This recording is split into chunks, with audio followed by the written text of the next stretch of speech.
So I'm in Harrietville with a couple of mates. We're gonna ride up Mount Hotham today, which is apparently one of the most challenging rides in the country. I haven't ridden a bike very much ever, so this should be interesting and a bit of fun. And a couple of these guys are regular cyclists, but it's their first time up here too, so excited, should be good. So I've been wanting to do this ride for quite a while now, and being in the high country, this is really my last opportunity to do it before winter arrives. How many times have you done this before, Dom? 1.5. Last time I did it, I swore I'd never do it again. And here we are. Why did you swear you'd never do it again? It just sucks when you get to the top. You can see the village from so far away, and it just keeps going up and up and up. Although I'm not much of a cyclist, I'm always up for a challenge. Oh, it's warming up. And listening to Dom talk about this climb, it was actually making me excited. But first, we had a reality check to deal with.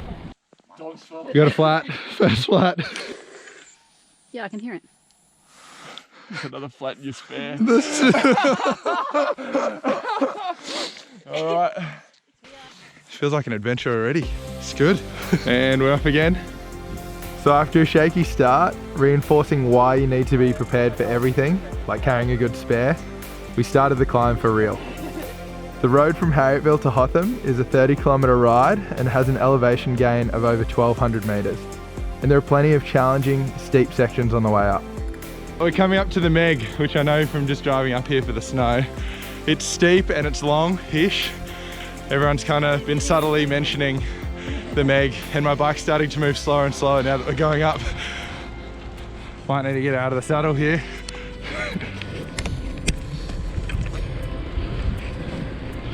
Woo. How did that feel, Stan?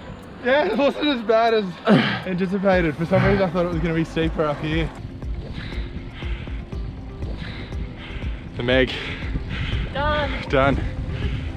I keep hearing these things, like these little, they're almost like urban legends about different parts of this ride and what the ride's like. And it's interesting seeing them, what they're like. In our group, 3 out of the 6 riders were first timers. But Dave, our most experienced on this road, had ridden the climb 15 times.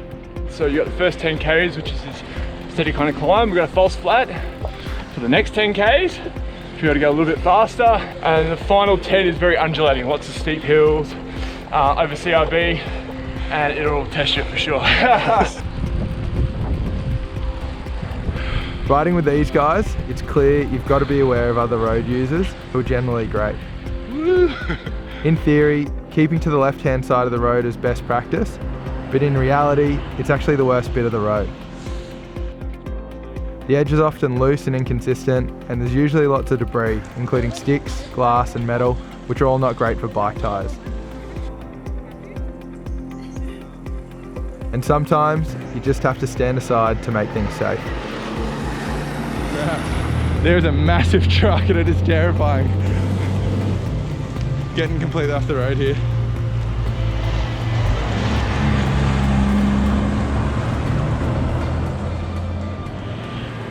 As far as I can see, it's really up to all road users to look out for each other. Temperature up here, it's cool. Definitely very late in the season to be doing this. Something we're a bit concerned about is whether the road would be a little bit icy in spots. Yeah, so far so good. Those views are insane.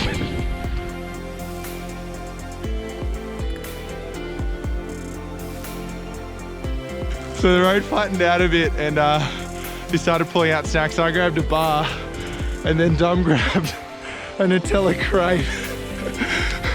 You don't eat well on rides, what's the point? That's amazing. Luxury.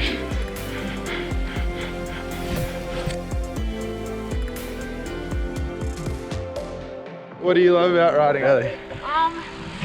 From a social perspective, it's just awesome. Like, made so many friends.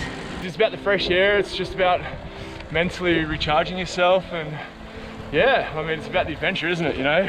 It's good because you can just hang out and chat to your friends, spin the legs. It's not crazy adrenaline or anything, it's just a nice day out.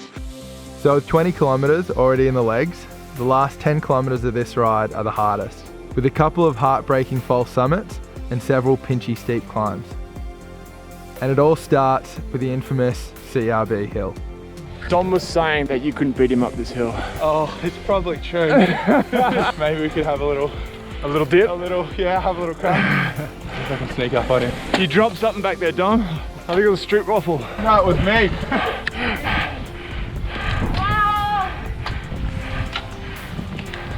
After being smoked by Dom in the Mount Hotham gravel ride episode, I thought this is my opportunity to win one back.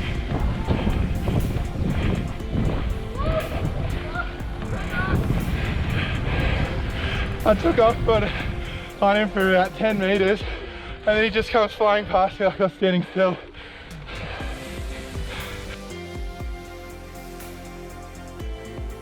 So John, what are some things that people should do before thinking about doing a ride like this?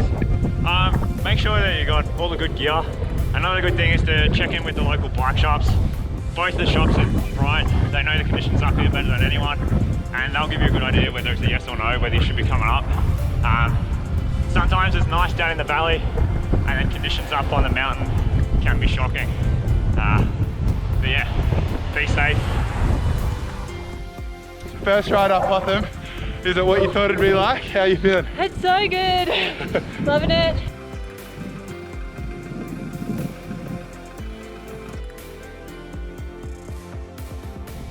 In the cloud now, bit of snow around. Yeah, it's pretty epic.